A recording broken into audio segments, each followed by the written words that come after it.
Hello everyone, my name is Jack Paul, that guy that's crazy about culture, and I'm here to talk to you today about a mysterious phenomenon that I can only dub as the Jack Paul effect. I think the first experience we all have with the Jack Paul effect is actually around Christmas time.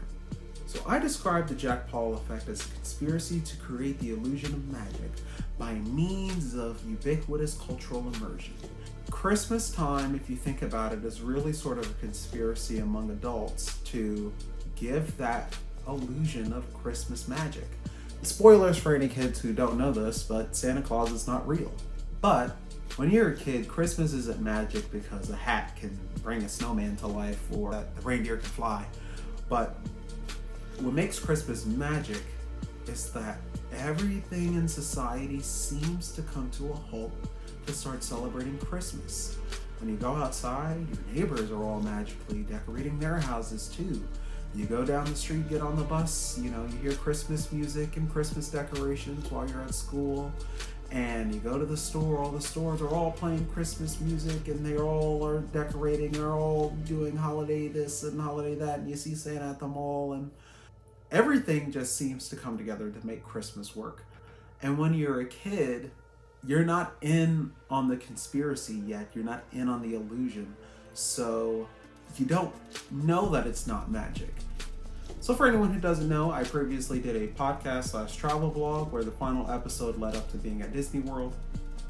But during that time, I specifically remember, and they will send you onto a shuttle that they own, shuttle you across the lake, and it'll take you to the front gates of Disney. And mind you, it's maybe 100, maybe 50 to 100 feet between the shuttle and the front gate.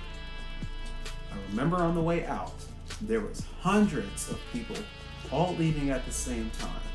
And the brilliance of the Disney park staff to section off the way that we could exit so that it felt like we were in constant motion the whole time. So what would have maybe felt like 15 minutes of standing still turned into 15 minutes of motion to make the 100 to 50 to 100 feet from the shuttle to the front exit of the park feel like we were all accomplishing something.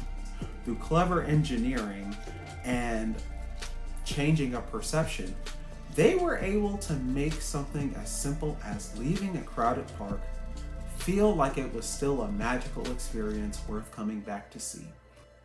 When you go to Disney World as a child, it's like all the characters you know and love have magically come to life. While you're there, you're not really thinking about problems, you're just thinking about how to have as much fun with your family as possible.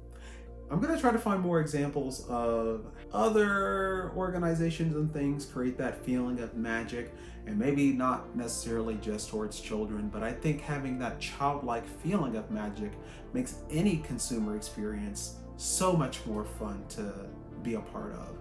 What really distinguishes the Jack Paul effect from just great user experience or great architecture, in my opinion, is culture.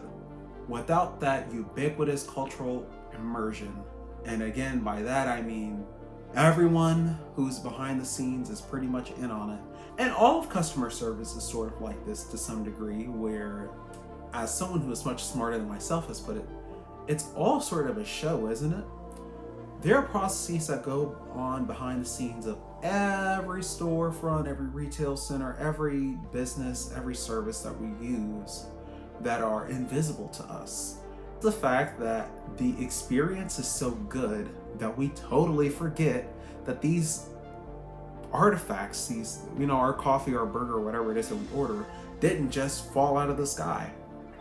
And that is the conspiracy to create the illusion of magic. I think a lot more organizations can use the Jack Paul effect in order to make a better experience for both the customers as well as the people in the organization creating the illusion for them. When you go to Chick-fil-A and you order your food, their objective is to have the food out so fast that you haven't even finished paying yet by the time you get your food.